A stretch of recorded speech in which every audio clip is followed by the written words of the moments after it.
Bismillahirrahmanirrahim. Assalamualaikum warahmatullahi wabarakatuh. Ketemu lagi dengan saya di part 2 ya. Bismillah, alhamdulillah, wassalatu wassalamu ala asrofiyil mursalin sayyidina Muhammadin wa ala alihi washabihi ajmain, amma ba'du. Baik, part 2 kita akan membahas tentang meningkatkan derajat keluarga melalui ilmu mawaris. Jadi ilmu mawaris itu adalah bagaimana ketika seseorang itu meninggal dan yang meninggal itu meninggalkan harta waris atau harta benda yang akan diberikan kepada keluarganya yang masih hidup. Nah, itu disebut dengan mawaris. Nah, Islam khususnya dalam agama kita yang namanya pembagian harta waris itu diatur.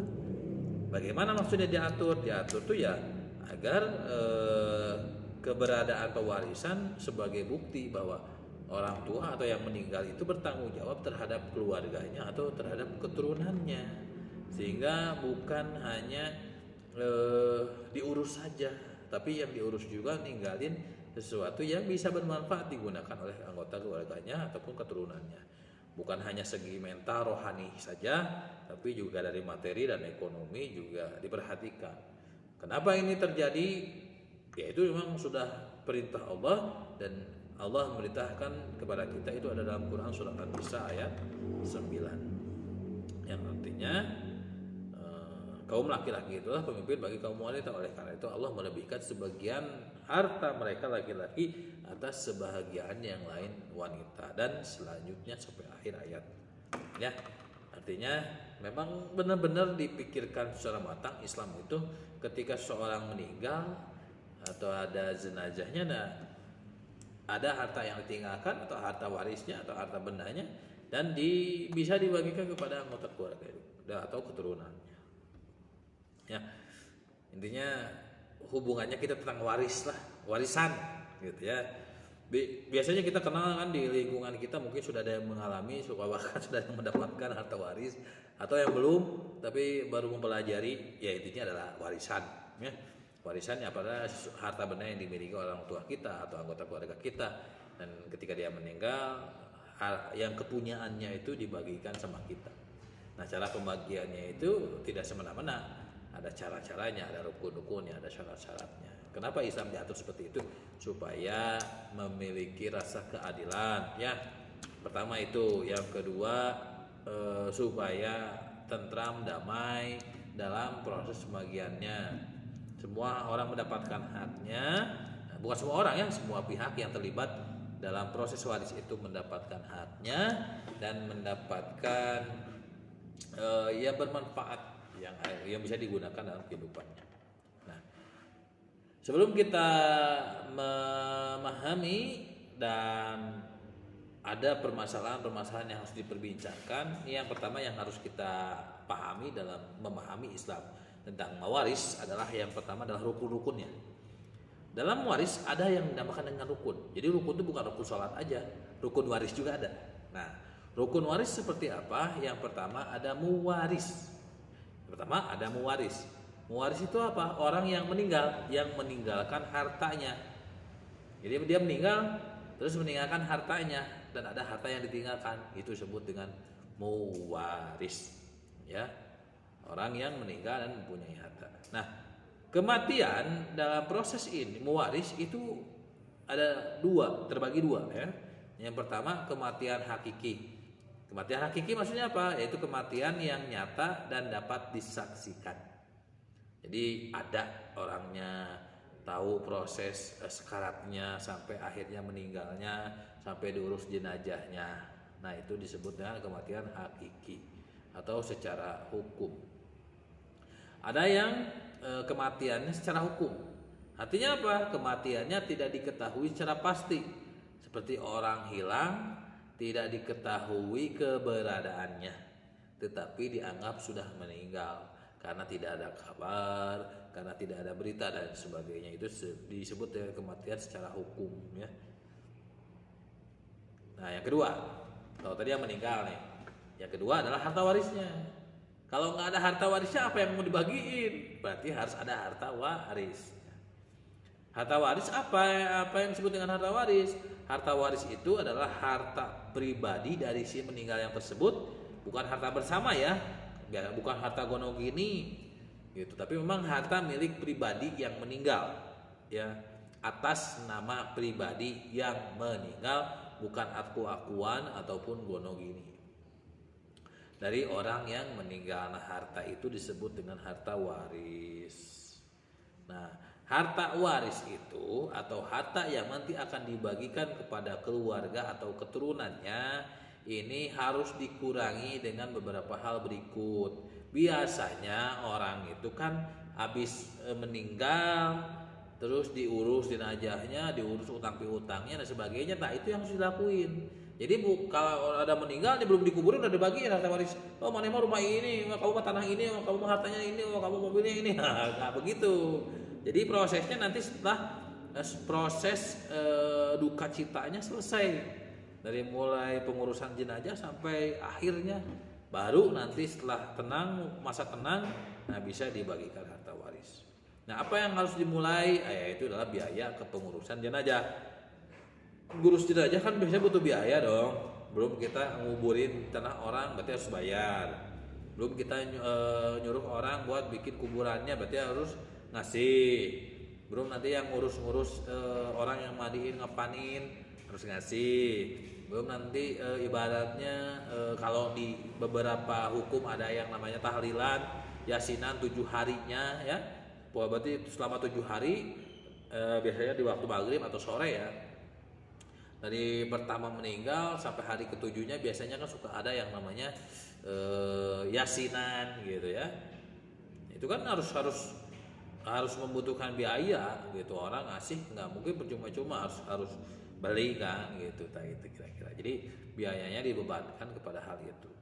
Yang kedua, takutnya ini udah habis meninggal ada yang datang. Ini punten ibu kamu atau bapak kamu ini punya hutang sama saya dulu.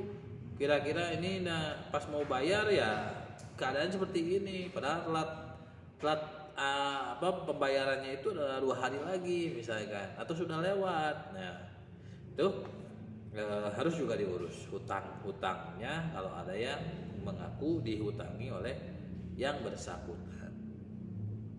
Terus ada wasiat, misalkan titipan pesen dari yang meninggal. Artinya sebelum dibagi waris, tolong dong, ini saya ada wasiat, tolong dilakukan dulu. Nah, wasiat itu tidak sepenuhnya milik dari si yang meninggal tersebut keputusannya, tetapi dilihat dari situasi dan kondisinya. Wasiat itu ya misalkan harta atau benda yang akan diberikan, misalkan nih nggak diwarisin tapi akan diberikan kepada orang lain yang tidak ada hubungannya.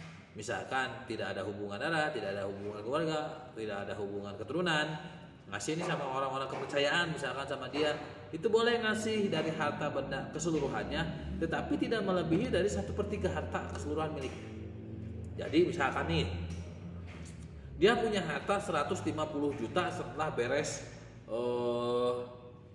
jenazah, beres hutangnya, ada sisa 150 juta. Nah, ada wasiat, tolong dong 1/3 milik saya berikan kepada orang kepercayaan saya atau sahabat saya. Nah, itu tidak boleh melebihi dari 1/3. Berarti 1/3 dari 150 juta adalah 50 juta. Lebih dari 50 juta tidak diperkenankan. Jadi 1/3.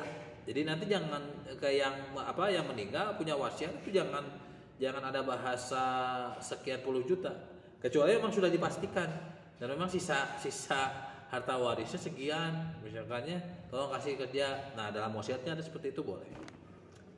Cuman bahasa umumnya adalah 1/3 dari keseluruhan harta yang dimiliki untuk diwariskan. Nah, tidak boleh juga wasiat itu diberikan kepada salah satu ahli waris saja. Jika ada ahli waris yang lain dan ada saksi juga gitu, supaya tidak menimbulkan fitnah. Dan tidak juga wasiat itu digunakan untuk wasiat. Nih kasihin nih uang sebagian harta saya, kasihin kemana, ke pub, ke clubbing, ke tempat-tempat maksiat supaya bisa dikembangkan tempat maksiatnya itu. Oh, ini tidak diperkenankan.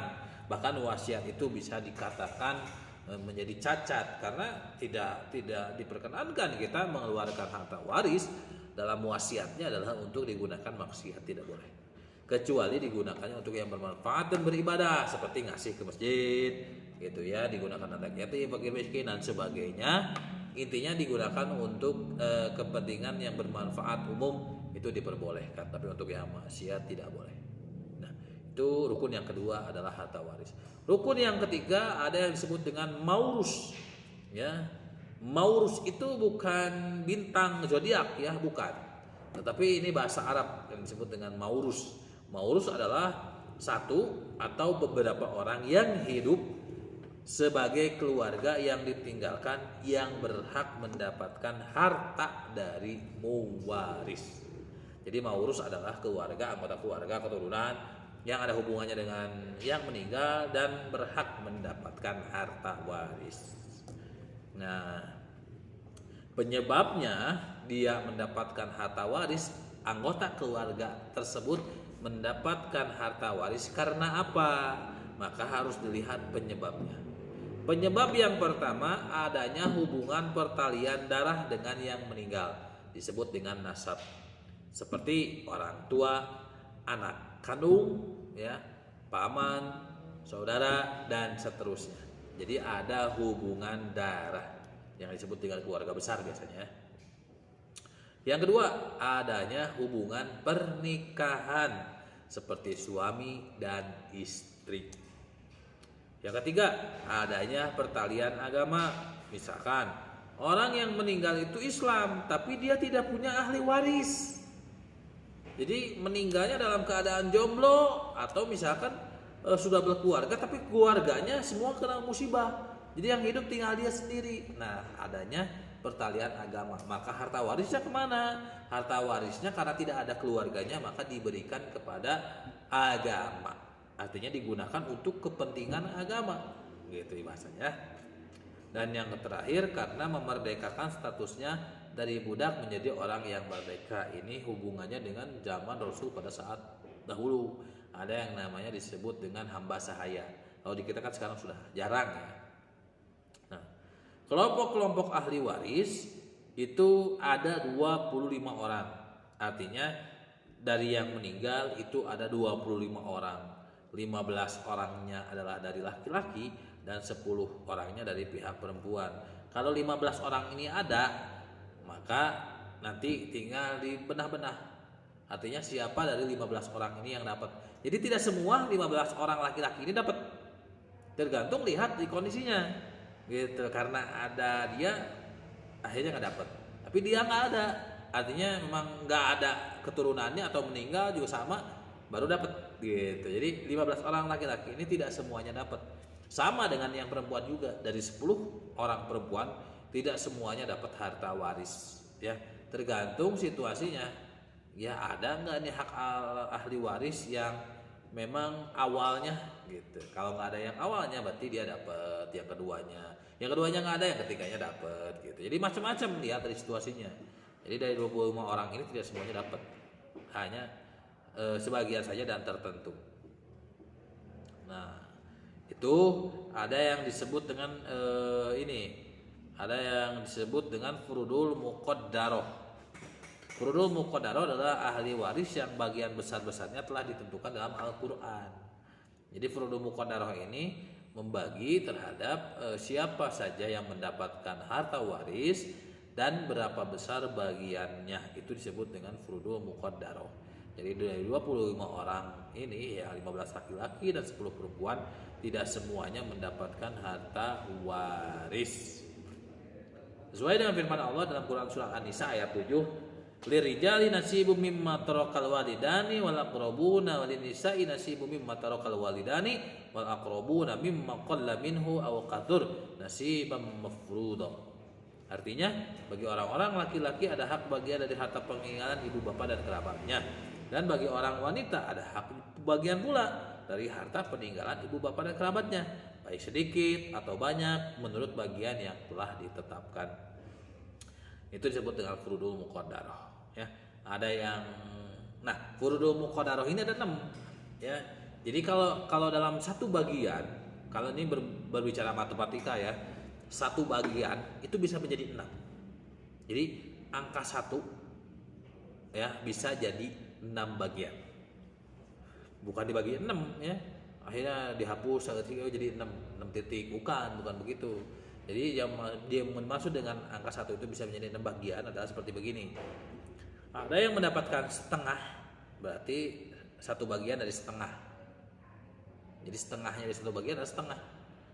Ada yang mendapatkan 1/4, ada yang mendapatkan 1/8, ada yang mendapatkan 2/3, ada yang mendapatkan 1/3, dan ada yang mendapatkan 1/6. Ya, tidak ada 1/10 ya. Jadi hanya sampai 1/8 ya. Setengah, 1/4, 1/8, 2/3, 1/3, 1/6, tidak lebih dari 1/8, tidak ada ya. Nah, bagian ini juga ya, furudul muqaddarah itu dikelompokkan menjadi 2. Ada zawil furud dan asobah. Zawil furud itu adalah orang-orang yang mendapatkan setengah bagian. Ya. Yang pertama nih, zawil furud adalah orang yang mendapatkan setengah bagian, 1/4 bagian, 1/8 bagian, 2/3 bagian, 1/3 bagian, dan 1/6 bagian. Ya, ada 6 kan? Nah, ada yang terakhir disebut dengan asobah. Apa yang dimaksud dengan asobah? Asobah adalah sisa atau menghabiskan harta waris setelah sudah ditentukan yang 6 bagian tadi. Jadi yang 6 bagian ini tidak semuanya habis, itu selalu ada sisa. Nah, yang sisa itu disebut dengan asobah. Karena sudah dibagi, aya sisa, tak sisa eta disebut dengan asobah. Ya. Nah, yang jadi pertanyaan, siapa yang dapat 1/6, 1/8, setengah, 2/3, 1/3, 2/3, itu siapa yang dapat? Nah, kamu lihat ya, searching, browsing, pahami materinya betul-betul supaya ngerti ya. Kalau laki-laki dapatnya berapa? Perempuan dapatnya berapa? Statusnya apa?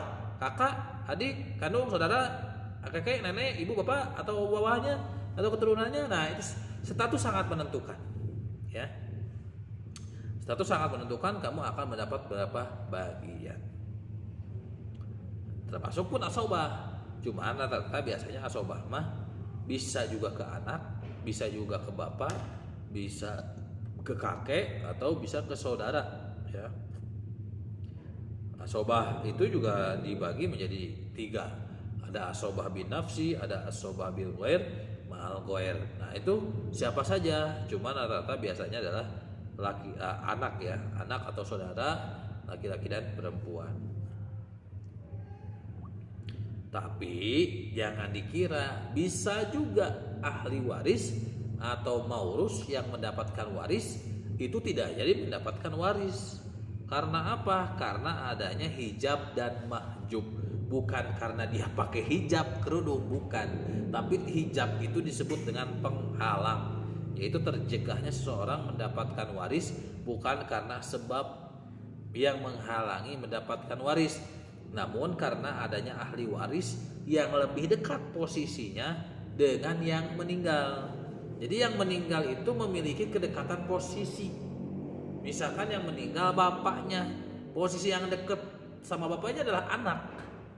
Posisi yang dekat sama bapak adalah istri. Ya, suami kan yang meninggal, istri. Posisi yang dekat sama si bapak ada nggak? Bapaknya, bapak, kakek berarti kan, kakek nenek ada nggak? Nah gitu. Jadi belum tentu yang jauh mendapatkan juga. Misalnya nih, saya saudara, mencek orang mah saudara dari gua, dari mang, dari ini, yang medan ini, nah belum tentu dapat. Jadi gimana kedekatan dari posisi yang tadi meninggal? Nah gitu. Jadi hijab dan mahjub, kalau hijab terhalang, mahjub ada penghalang. Nah, orang yang terhalangi haknya untuk mendapatkan waris itu disebut dengan mahjub. Nah, hijab itu dibagi 2, ada hijab hirman, ada hijab nukson. Kalau hijab hirman, di mana seseorang itu benar-benar tidak akan mendapatkan harta waris secara keseluruhan. Jadi sama sekali tidak bisa mendapatkan harta waris ya. Nah, yang kedua adalah hijab nukson, di mana seseorang itu mendapatkan harta waris ya, tidak secara penuh dari bagiannya. Misalkan tadi bagiannya lebih besar, jadi lebih sedikit. Nah, itu disebut dengan hijab nukson. Ada begitu, ada. Jadi tidak selalu bagian dia seperti itu. Ada bagiannya berkurang karena ada hal yang mengurangi, ya, mengurangi terhadap posisi kedekatannya itu. Nah, tetapi dari semua yang 6 bagian itu bisa mutlak dia tidak akan, atau mereka tidak akan mendapatkan harta waris. Kenapa? Karena statusnya sebagai budak. Ini zaman dahulu, zaman Rasul. Yang kedua, karena dia membunuh mewaris dengan sengaja, ya. Memang dengan proses penyelidikan yang ini akhirnya memang benar-benar dia membunuh mewaris tersebut. Itu tidak boleh, tidak mendapatkan harta waris sama sekali. Dan yang ketiga adalah berbeda agama. Jadi asalnya Islam, beda agama jadi non muslim, akhirnya nggak dapat. Kenapa? Karena tidak satu beda agama, gitu. Nah, karena ini khususnya adalah untuk bagi mereka yang beragama Islam Muslim, gitu. Nah, perhitungannya seperti apa? Perhitungannya ada yang disebut dengan asobah, ada yang disebut dengan al-aul, ada yang disebut dengan ar-rad, ya, ada yang disebut dengan gorowain. Nah, ada 4 macam cara perhitungan dalam membagikan harta waris. Tapi kalau dijelaskan di sini mungkin akan agak belibet, ya, karena memang sifatnya itu hitungan matematika. Cuman nanti akan Bapak sediakan cara bagaimana menghitung dari harta waris ini. Dan memang sejatinya harta waris ini memang harus bisa dipahami oleh semuanya dan bisa diterima keadaannya. Karena kalau berhubungan dengan waris kadang-kadang orang nggak mau gitu kena hukum waris. Kenapa? Cuma orang senada orang nunyepengan harta. Nah, padahal tidak begitu, ya. Padahal kalau orang yang taat pada perintah Allah, dia pasti tidak akan menggunakan dengan semena-mena kekuasaan terhadap kepemegangan harta waris. Pasti dia akan gunakan untuk kepentingan yang lebih besar daripada kepentingan pribadi. Yaitu apa? Yaitu perintah Allah bagi mereka yang taat, yaitu dia menjalankan aturan syariat ini sebagai bentuk kewajiban. Karena memang sudah perintah Allah, tidak bisa tawar-tawar kembali. Jadi artinya nanti Bapak akan sediakan bagaimana tata cara form menggunakan atau membagikan cara ahli waris. Nah, bahkan di zaman modern kita saat ini, namanya pembagian harta waris itu tidak manual, lebih ke digital. Bagi mereka yang pengguna Android ataupun iPhone, App Store, ya, terus Google Play Store dan sebagainya, ini sudah ada, ya, aplikasi pembagian ahli waris. Jadi nggak belibet. Kalau dulu tuh harus nyari dulu gini gitu, ya. Nah, memang kalau Bapak sebagai seorang guru itu selalu memberikan penjelasan kepada siswa muridnya supaya bisa mengerti. Jadi dengan cara manual seperti ini gitu. Kalau itu digital artinya lebih terkonstruk sistematis. Jadi kita masukin udah kejadian tuh. Oh, siapa dia yang dapat hartanya gitu. Itu ada, ya, iwaris kalau tidak salah, ya. Aplikasinya nanti kalian bisa cari di Play Store. Namanya iwaris, ya. Jadi intinya dalam mawaris ada kerelaan hati kita untuk bisa membagikan harta itu karena digunakan untuk manfaat. Dan memang harta yang ditinggalkan itu bukan untuk difoya-foya, tapi memang untuk dimanfaatkan. Dan karena kita taat pada perintah Allah, maka harta yang ditinggalkan oleh mewaris kita digunakan oleh kita dengan sebaik-baiknya. Kalau yang tadi mungkin si anak itu dalam keadaan ekonomi yang miskin, jauh dari kata berkecukupan, ya, karena orang tuanya atau salah satu orang tuanya meninggal, akhirnya dia mendapat kebahagiaan minimal kehidupan dia lebih maju gitu dari yang sebelumnya. Ya, urusan hartanya sih mau dipakai apa aja mah terserah.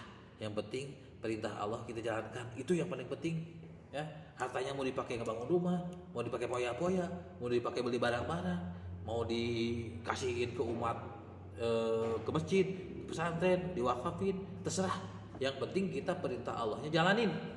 Apa? Yaitu kalau ada yang meninggal punya harta waris, yuk kita bagiin. Ya, sesuai dengan apa yang Allah perintahkan. Nah, ini disebut dengan fikih mawaris. Nanti bisa dipahami lebih mendalam lagi ya. Nah, artinya untuk saat ini kalian memang benar-benar harus bisa memahami Islam secara mendalam. Jangan hanya memahami Islam itu secara bahasa saja. Karena memahami itu kan memang butuh proses untuk berpikir. Nah, dalam proses berpikir itulah ketika kita memutuskan sesuatu dengan apa yang Allah perintahkan, berarti kita sudah taat pada apa yang Allah inginkan. Dan kita pasti akan mendapatkan ridhonya. Terkadang orang-orang begini, saya pengen dapat ridho Allah, tetapi apa yang kita lakukan tidak sesuai dengan apa yang Allah ridhoi, gitu kira-kira. Nah, kalau kita ingin mendapatkan keridhaan Allah, maka lakukan sesuai dengan perintah Allah, maka Allah akan ridho kepada kita.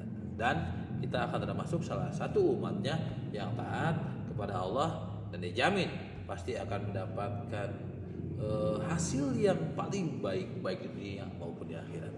Gitu ya. Nah, itulah cara kita memahami Islam. Tetapi ada saja ya beberapa umat dari kita sendiri ya, siswa atau siswi yang juga tidak memahami, ataupun dari kita khalayak umum kurang memahami. Tapi ini pertanyaan sudah ditampung ya, dan akan saya jawab. Mudah-mudahan bisa dipahami terhadap jawabannya. Khususnya ini dari kelas 12 ya, bertanya dari saudari Pupu. Bolehkah kita membagi harta waris saat pewaris atau mewaris itu masih hidup? Yang namanya mewaris masih hidup itu bukan bagi harta waris, bukan. Kalau mewaris atau si pewaris masih hidup itu namanya bukan waris, bagi-bagi eta mah. Jangan dia mak teh gaduh bumi di ditu kosong juk tempatan mari do ikhlas sok we ngadamal serat-seratna tos. Eta bukan harta waris namanya, tapi pemberian yang disebut dengan hadiah. Neng ka dieu tu sawah heula perang gede eta mah jok neng pake we. Sok aya ngadamal surat-suratna supaya atas ngaran neng. Sok we sawah eta pake ku neng. Tuh. Itu namanya hadiah, bukan bagi waris. Bagi waris mah mereka yang sudah meninggal. Jadi si mewarisnya udah meninggal.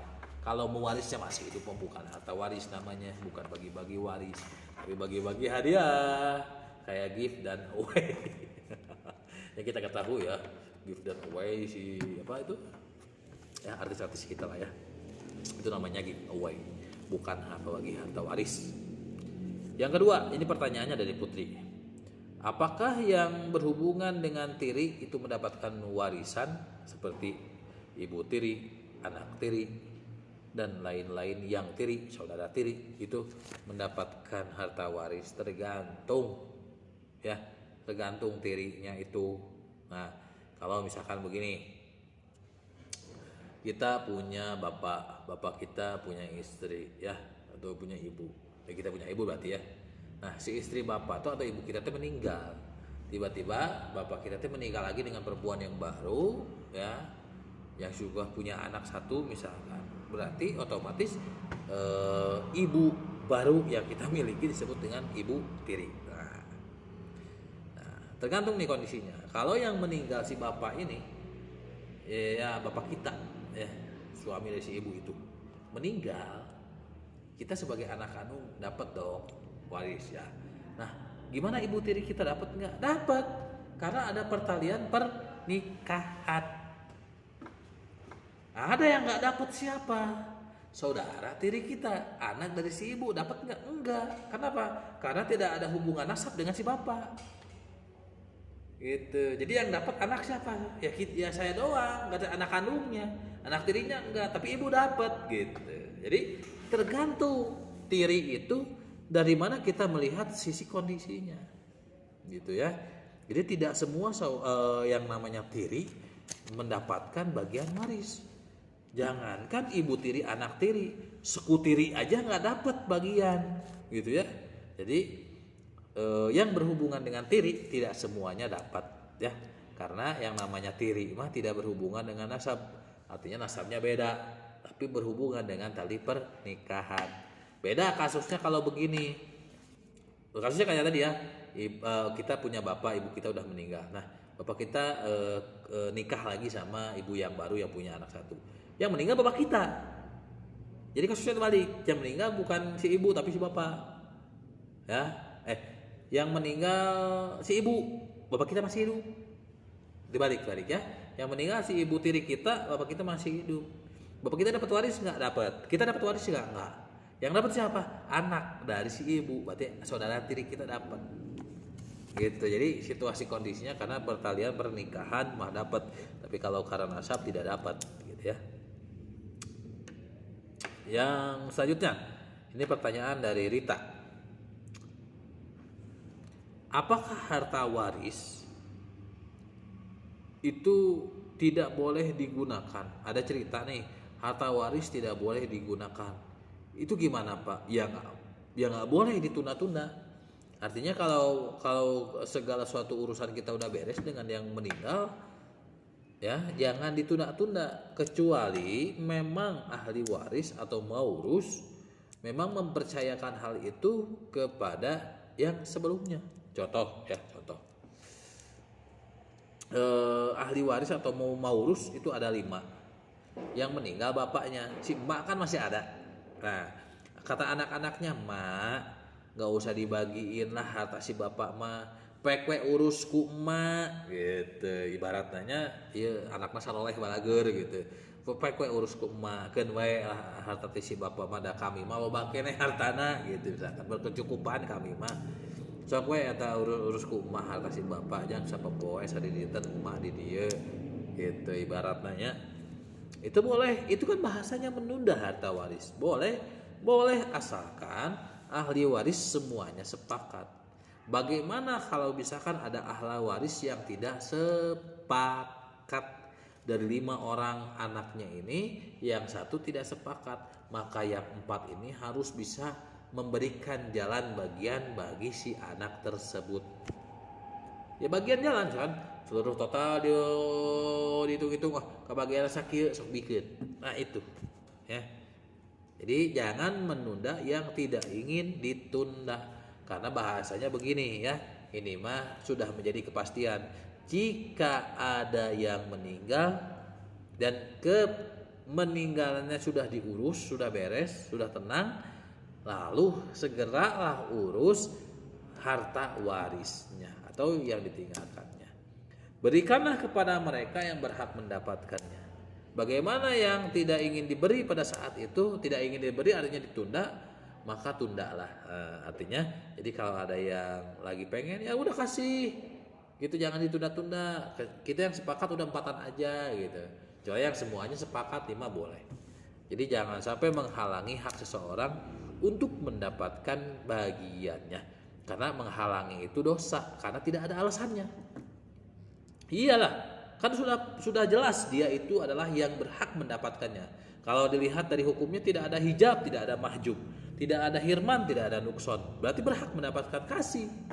Kecuali memang ada alasan yang jelas kayak tadi hijab, mahjub, nukson, hirman, itu pasti dia tidak akan dapat, gitu ya.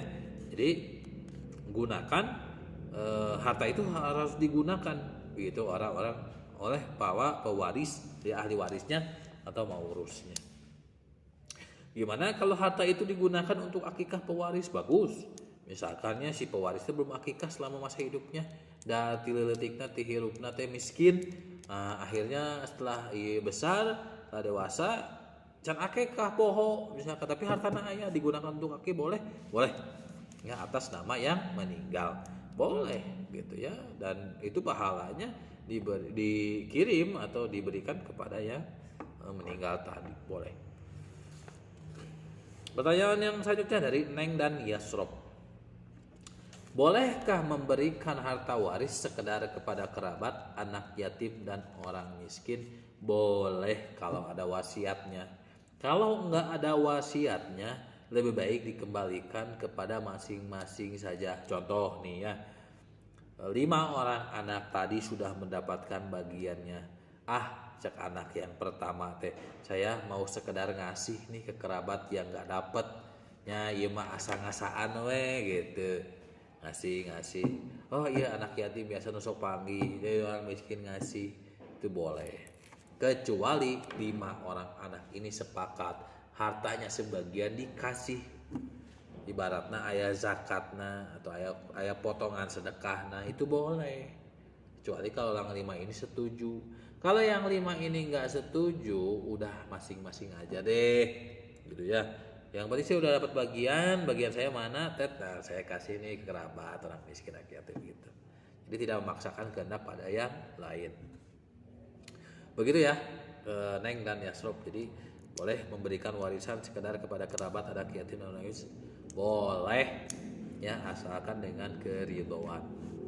Dan pertanyaan yang terakhir dari Sylvia, bolehkah kita menunda waris tanpa alasan yang jelas? Tentu orang-orang yang menunda ini termasuk dosa. Alasannya apa?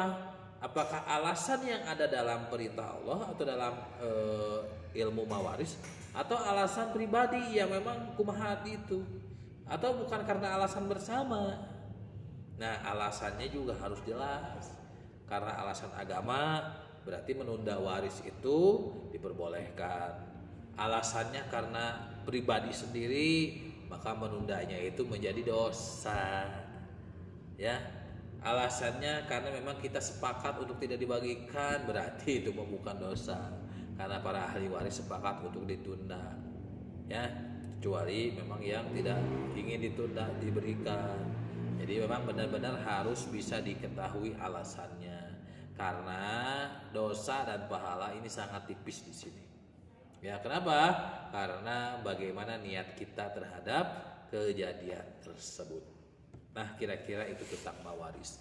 Kalau misalkan para pemirsa yang ada di mana saja bingung dengan hukum waris, memahami Islam dalam hal mawaris atau waris ini, bisa nanti bertanya lagi kepada yang lain, atau searching atau browsing, atau ketemu dengan saya di posisi yang sudah saya share sebelumnya. Artinya kita sama-sama menimba ilmu, mencari ilmu. Mudah-mudahan ilmu yang kita cari dan yang akan kita terapkan dalam kehidupan kita menjadi berkah dan anugerah. Amin amin ya Allah ya Rabbal alamin. Inilah yang bisa disampaikan. Nanti kalau ada pertanyaan bisa langsung ditanyakan kepada saya. Terima kasih. Itu yang bisa saya sampaikan di hari yang cerah ini. Mudah-mudahan hujannya berkah, ya, terangnya juga terang yang berkah. Karena kita ketahui di musim kita saat ini musim hujan sangat intens sekali, dan mudah-mudahan hujannya ini bisa memberikan berkah dan bukan memberikan musibah, ya. Kita juga turut berduka cita dan mudah-mudahan mendapatkan ganti yang lebih baik lagi di beberapa wilayah yang mendapatkan bencana. Bencana adalah ujian, dan mudah-mudahan kita bisa melewatkan ujian, ya, ini dan menjadi pribadi yang lebih baik lagi di hadapan Allah Subhanahu wa taala. Amin amin ya Allah ya Rabbal alamin. Wallahul muwaffiq ila aqwamit thoriq, billahi taufiq wa hidayah. Assalamualaikum warahmatullahi wabarakatuh.